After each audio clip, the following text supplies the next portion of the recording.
In the charred landscapes left behind by the Los Angeles wildfires earlier this year, one sign of life continues to capture the attention of the locals: the trees that are remaining standing. On streets where homes were reduced to rubble and cars are melted and even the metal twisted, the trees still are standing. There's oaks, pines, and orange trees that are blackened, but they remain unbroken as witnesses both of the tragedy that happened, but also their resilience in the midst of the fires. And we ask, why did the trees survive when so much around them didn't? And the answer is found deep within the heart of the tree. Their roots had soaked in water from seasons of rain, and they were saturated from within so that they could not easily burn. Even when the fires raged around them, they stood firm because they had been nourished long before the flames arrived. And I think that's a powerful picture of what ministry leaders were meant to be. But the reality is that many of us in ministry don't experience that kind of thriving amidst the struggles and temptations in ministry. Too many pastors and ministry couples are living dry and depleted lives, and because they've poured themselves out without pausing to be refilled and refueled. They're surviving, but they're not thriving as God desires them to. And that's why I'm so excited for today's show to introduce you to Scott and Lynn Jackson from Thrive Leadership Foundation, a couple who knows firsthand what it's like to face burnout and now how to create spaces for ministry leaders to find healing, reconnection, and to rediscover joy in the calling that God has given to them. In today's episode of One Day Closer, they'll share their story, the signs of burnout that we often ignore in our lives and in ministry, and also give us some practical wisdom for staying rooted in Christ and thriving again, both in life and ministry. Let's go meet our guests.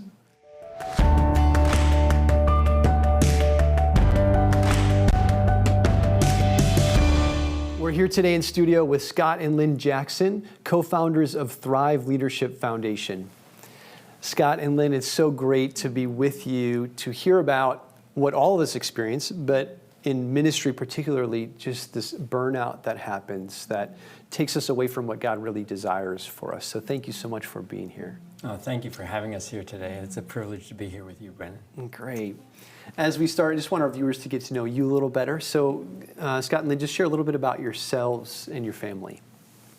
Well, we've been married for 40 years, coming up a month from now. And we're excited for that. We've been in ministry 40 years, spent 22 years in pastoral ministry, 11 years with a mission organization where we took churches on short-term mission trips around the world.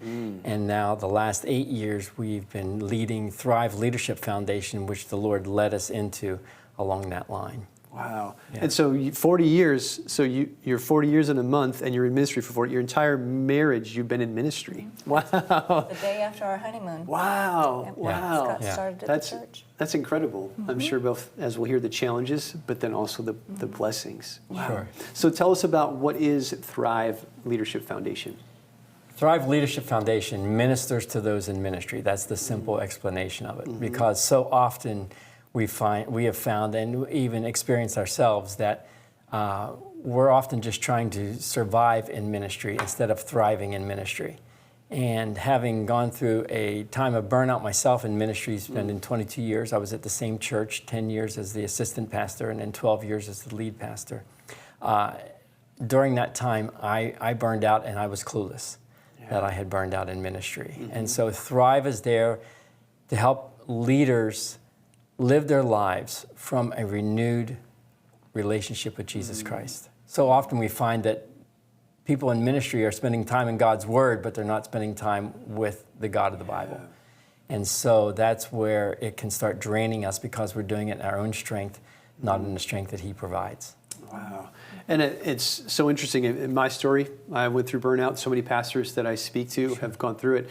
And it's just amazing to me that we don't recognize it until we're already in the middle of it.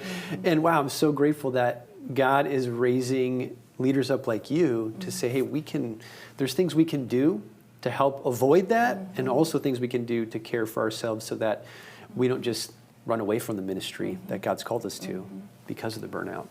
Yes. And I think partially what we do is We're just a voice that says we've been there, we've experienced it. And breaking that isolation is huge. Sometimes that's the first step, and that's 3/4 of the battle, really, is identifying, not feeling so alone. Okay, this is real, what I'm feeling and what I'm experiencing, because that happened to you too. So. And there's so much in our culture that's not coming from the culture of the Scriptures that lend itself towards this. There shouldn't be an isolation of the shepherds in a church. There should be deep community and accountability and encouragement, right, and strengthening. So even the fact that you can be there, and then the reality of that there's a fear or just a lack of understanding that this is happening to a lot of people, not just me.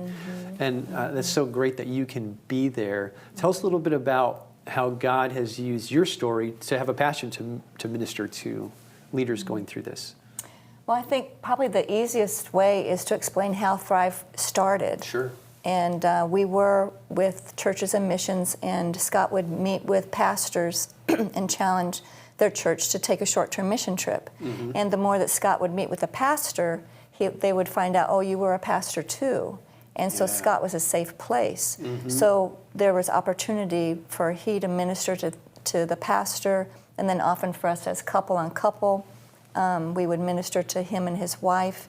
So we almost had 2 ministries going, mission trips and then pastors and wives. So that's where Thrive really started, was just sharing our story and being a safe place for those in leadership. Because often, like you said, if you go to somebody in your congregation or your elders and you share your struggle, a lot of times you're going to lose your job. And so we're an outside place where it's not going to go any further. Wow. Yeah, that safe place where a pastor could feel like he could share with me and it wasn't going anywhere. And he felt like, oh, this guy is here and he's been through what I'm experiencing. Because they would often say, we'd talk about the mission trip and then they'd say, can we talk about some other things? Wow. And so that's where it started growing for us. And it wasn't something we were even pursuing to do that side of the ministry, but it began to really grow. And so God put it on our hearts. And I'm not a starter. I don't start things. I take something that's built and tweak it. And Lynn never wanted me to start something and be the head of it again because of the burnout I experienced. I told him it was forbidden. He could never be the first man. He could be the second, but never the first again. It's too much pressure. But you can't argue if God, continues to point in that direction. And so when God put it on our hearts to do this, we started praying for about 6 months. And our mentor came to us, who was with us in the mission, and he said, Scott, I want to talk to you about something. He said, I'm thinking we need to start a ministry to pastors and wives. Well, we've been praying 6 months about it. And I said, well, let me tell you what we've been praying about for 6 months. So we just saw God's hand in it. It wasn't something we pursued, but we saw God's hand in all this. And then and we know the need. Personally, we knew the need. And the need with the pastors that we were meeting with, I mean, it was rare that I would meet with the pastor that I could say, man, they're really healthy. And they're really thriving. My percentages are just my percentages, but over 90%, I would say, of pastors are struggling in ministry. They have no safe place to go and share, to unload their heart and to say, hey, I am struggling. Can you walk next to me? And it's so sad when that happens, because it leads to burnout and struggles in the family, in the pastor's family, and it leads to moral failure because these guys just don't know what to do and where to go and all that pressure. Wow. We're going to take a quick break and then we'll come back, talk a little bit more about your story and Thrive. Stay tuned. We'll be right back to talk more about what it looks like to move from surviving to thriving.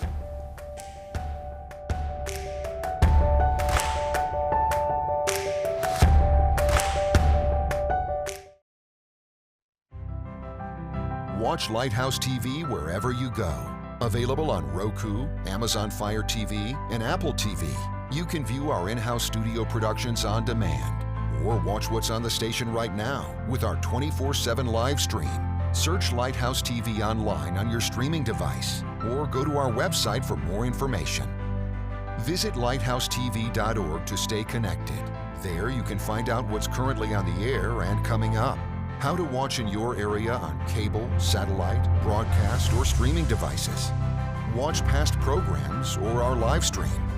Follow us on social media and learn more about the station, our hosts, and our programming. Lighthouse TV, positively different.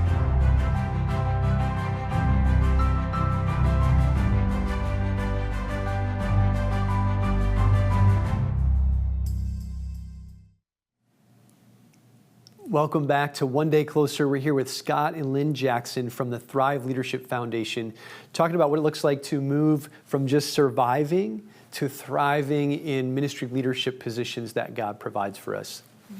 So Scott and Lynn, we've had the opportunity to hear a little bit of your story and about Thrive. I want to hear more about your experience of burnout. So Scott, tell me a little bit, and then Lynn, I want to hear your perspective.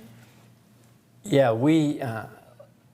I was going along in ministry, and quite frankly, I just thought I was tired and just felt like I just needed to rest a little bit more, and I was tired in ministry. I know the passion God's given me for teaching His Word and leading a flock and those kind of things. So, I was going along in ministry. My predecessor had been there 40 years at the church, so that was kind of the standard that was put before me. I had been there 10 years. Now I'm into the senior pastorate. Been about 10 years into the senior pastorate by now.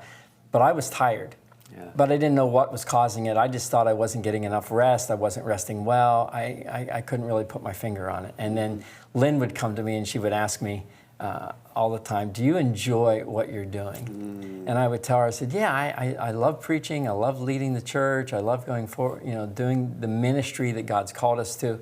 And she'll share some of what she was experiencing on her end of it. Everything was great on your end, you're just tired. I was just tired. That's what I thought. And what did you see, Lynn? He didn't have that spark in his eye. Emotionally, he seemed flat. He's a loyal dog. He was doing everything he was supposed to be doing, but there just wasn't life about him. And I felt like he was at my fingertips, drowning, but I wasn't close enough to touch him. I couldn't help him. I didn't know what to do. And as a woman, especially when your man is in ministry, it's hard to wait, because you just want to fix them. Yeah. And they're doing the best that they can do, but he was just emotionally flat. He was drowning before me. He really was. So you're seeing these signs, and then how did you get out of that space? That's an interesting story. Lynn and my lead elder both knew I was burned out. I had no clue, and they had talked about it, and our lead elder, as they talked about it, he started pushing for me to get a sabbatical, a 3-month sabbatical. They had never done that at the church before, but he really saw the need of it, and in his conversation with Lynn realized that I needed a break. So they gave me a 3-month sabbatical, started in September. My second or third day on my sabbatical, I come in, I sit down at the island, I grab a hold of our island in our kitchen like this, and I said, Lynn, what's happening? I don't know what's happening with me. I feel like I'm losing my mind. And she asked me, well, what are you feeling? I said, my emotions are going from high to low every hour. And I feel like I'm having a nervous breakdown. Yeah. And so that was the beginning to understand what's going on. And she said, no, you're not having a nervous breakdown. She goes, you're just decompressing. Wow. And it was about a week or so later, I went to our doctor to just get checked out because I wanted to get checked out and say, hey, is there anything going on I need to be aware of or whatever? And as I went to the doctor, he checked me over, and he's not a believer, but he just simply said, he goes, Scott, he goes, you're physically fine. He said, I'm going to give you a prescription that he said another clergy member and I put together when he came into my office like this. And he goes, here's the prescription I'm going to give you, is you need to stop listening to Reverend Should. Reverend, you should do this. Reverend, you should do that. I know him. And most of that was on me. Yeah. Okay, most of that was my issue because I was, putting it on myself, the pressure on myself. And he said, here's what I want you to do, Scott. I want you to see should as a curse word. Yeah. And he said, anytime you use the word should, I want you to ask yourself 3 questions. Is this something you need to do? Is this something you want to do? Or is this something you should do? And he said, if it's a should, you stop doing it.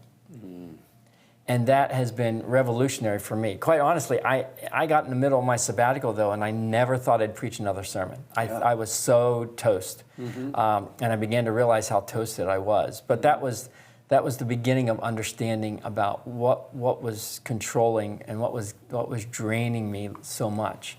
Yeah. And a friend lent me his cabin to go and stay at for a few days. And I was on my second time there visiting in the second month of my sabbatical. And I remember I was preaching through Hebrews 11 at the time. And, you know, the Lord took me to Hebrews, and in chapter 12, he just brought to mind verse 2. And he goes, Scott, you need to stop trying to fix people. Yeah. He goes, look at yourself. You can't even fix yourself. But he said, you can fix your eyes on my son Jesus. And that was revolutionary for me. It was like, that's where my eyes need to be fixed, because we get distant from Jesus in our relationship with him as a pastor. Oh, we're in the Word, like I said earlier, but we're not just getting face-to-face, one-on-one, just you and Jesus. And so that was the challenge that I was facing, and that was the beginning of finding some healing and building some rhythms into my life so that I don't fall into that pattern again, because I find I can fall back into that pattern of burnout. So you've got to build some things into your life on a regular basis so that you don't go down that road again, because you can go down that road again. It's very easy to go back down that road, but you need to build things into your life along that line. Wow, and that's the heart of what you're helping leaders do. So you're trying to, your motivation is to see healthy leaders shaping healthy cultures that demonstrate and proclaim the fullness of Jesus' message and mission. So tell me about, how does that happen? What do you do to help leaders do that? We really push people back to Jesus, you know, you know, our verse, help me, because I always... John 15:5. It's the vine and the branches. And Jesus says, I'm the vine, you're the branches. If you remain in me or abide in me, and I remain in you, you will bear much fruit. And we stop. Because Americans like much fruit. We like bigger and better. You know, we like the much fruit going on. All right, that's the good part. We missed the last phrase of the verse. It says, apart from me, you can do nothing. And nothing in the language of the New Testament means nothing. But what does apart mean? It's almost a throwaway word. It's a word that we just kind of blow over. Apart from me, you can do nothing. Apart means at a distance. At a distance from Jesus, you and I can do nothing of eternal value. And that's the crux of the issue. And so for us, challenging husbands and wives in ministry, pastors in ministry and their spouses in particular, challenging them to pursue their Jesus more. And to pursue each other. Those are the first two relationships that get attacked. The enemy knows if he can get you off track with your relationship with God, he can get you off track in your relationship with your spouse, he's won the battle. He's winning with you. So the challenge is, how do we get people back to just being one-on-one with Jesus? And how do we get people back pursuing their spouse? It's a big trap in ministry that we found is you start to serve the ministry instead of serving Jesus. And it's a trap, and it's hard to identify, and it's hard to get out of. But if you go back just to your roots of who saved you, who called you, who are you living for, and who are you doing that with? And then that health, you know, in your relationship, one-on-one with Jesus and with your spouse, and then it trickles down to your family, and it trickles into your congregation. And your congregation is out in the culture in which we live. So it is Thrive. We just feel like Thrive is, we are giving drops of water to couples that are just, they're withering away. And if they can get refreshed, that refreshment's going to trickle down, and out beyond their churches. That's really powerful. And I know one of the things God, through a professor that I had in seminary, encouraged this, was to recruit, David had mighty men, and to recruit mighty men in your congregation. And that was huge for me. And I recruited 12 men who I trusted and asked them to pray for me regularly. I sent updates. We met regularly, and they prayed for their wives prayed for my wife and my family, and it was incredible. And it felt totally different. And it also was, I didn't do it because of this, but the byproduct was it was establishing a culture of what it looks like for that to happen in the body. You know, wow. So, and you talked about this, Scott. This isn't a once and done thing. This is an ongoing process. So, what does it look like for that to keep happening in an ongoing way? Personally, or with those that we minister to? Whichever you want to answer. Okay. Well, personally, I know I need to get away for 2 or 3 nights, a couple times a year. I'm an introvert, so I recharge alone. Some people are extroverts; they recharge with others. But I need to be alone. I need to just go sit, burn wood in my friend's fireplace, walk down by the stream, maybe fish, maybe not, but just be out on my own with no decisions to be made, to just be me and Jesus, just to get refreshed along that line. For others, we do what we're doing right now. We sit across the table from them at a coffee shop or a place to eat, a restaurant, and this is our peanut butter and jelly. This is what we do. We sit, we meet with couples, we meet with individuals, we talk, we share, we let them pour their hearts out. We don't fix people, because I was taught I can't fix people, but I can direct people, and we can direct people back to their relationship with the Lord and what that looks like. So we become that safe place. So we do a lot of what we're doing right here today, just sitting across the table, listening to their story. And we're not counselors. We're not trained as counselors. We direct them to counselors. We'll say, hey, you need to get some counsel. We direct them to counselors. But we do a lot of the one-on-one, couple with people in ministry. That's a lot of what we do to try to keep people on track with where they're going. Yeah. That's our peanut butter and jelly, and then once or twice a year we have a Thanksgiving meal, which is our time of refreshment. It's called a refresh, and it's for 6 to 8 couples who are in ministry, and we have a 2-night, 3-day just getaway retreat for them. That's great. And I think one of the unique spaces that you provide is it's not just for the ministry leader; it's for the couple and strengthening their marriage and each other. Wow.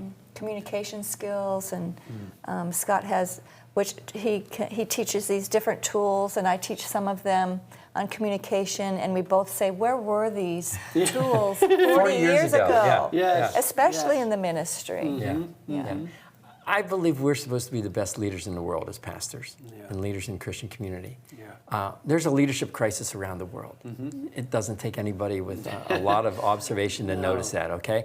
And we like to whine about our culture and what's going on with our culture. But the reality is, the culture's just being itself. If we want to whine about anything, we need to lead well in the churches, because if we have strong, passionate leaders in our churches that are pursuing Jesus, it's going to create healthier churches. And if we have healthier churches, then we're going to impact the community. It's the reverse of what we look at sometimes, but we got to focus. That's why we focus on leaders in churches. What we teach is for everybody.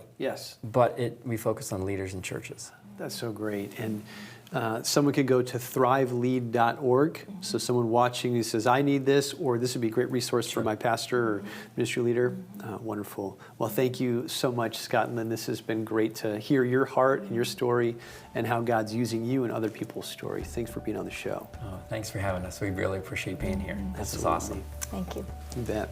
Stay tuned. We'll be right back to talk about how we can apply this to our lives.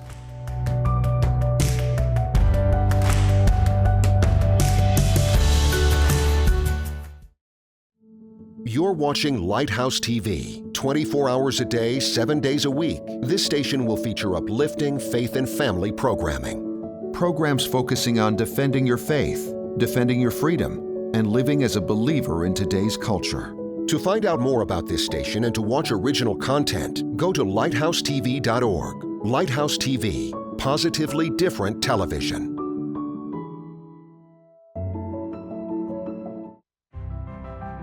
Watch Lighthouse TV wherever you go. Available on Roku, Amazon Fire TV, and Apple TV. You can view our in-house studio productions on demand, or watch what's on the station right now with our 24/7 live stream.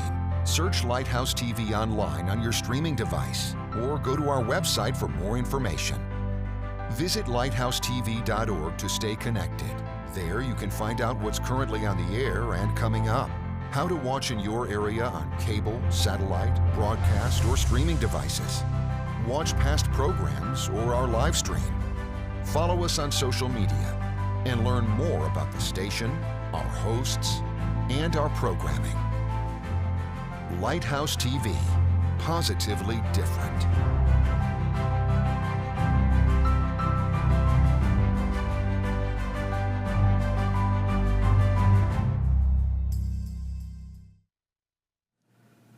In Hebrews chapter 4, verses 14 through 16, we get a powerful picture of an encouragement to us.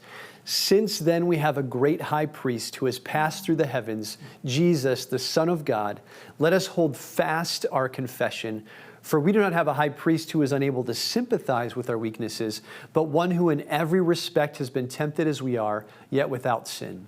Let us then with confidence draw near to the throne of grace, that we may receive mercy and find grace to help in time of need. If you're watching today and you're weary in ministry or in life, or if you're running on empty, we just want you to know you're not alone. Jesus sees you, He understands your weakness, and He invites you right now not to perform for Him, but to come boldly to His throne of grace to find peace, rest, and refreshment in Him. Here are a few steps that you can take right now to begin moving from burnout to thriving as God desires you to thrive. First, take some time to pause and reflect. Take time to ask yourself where you're feeling overwhelmed and honestly name it. Second, reconnect. Pursue a deeper relationship with Jesus. Bring to Him the areas of overwhelm that you're feeling, and also open up to your spouse or to other trusted friends about what you're experiencing so they can enter in this journey with you. And third, find support. Find support through grace-filled community of the brothers and sisters around you. Check out Thrive Leadership Foundation and find spaces where you can rest and reset and be reminded that you are not alone in this calling, and God wants you to grow and thrive and succeed for Him. Small steps like this can lead to lasting transformation. Thank you so much for joining us today for One Day Closer.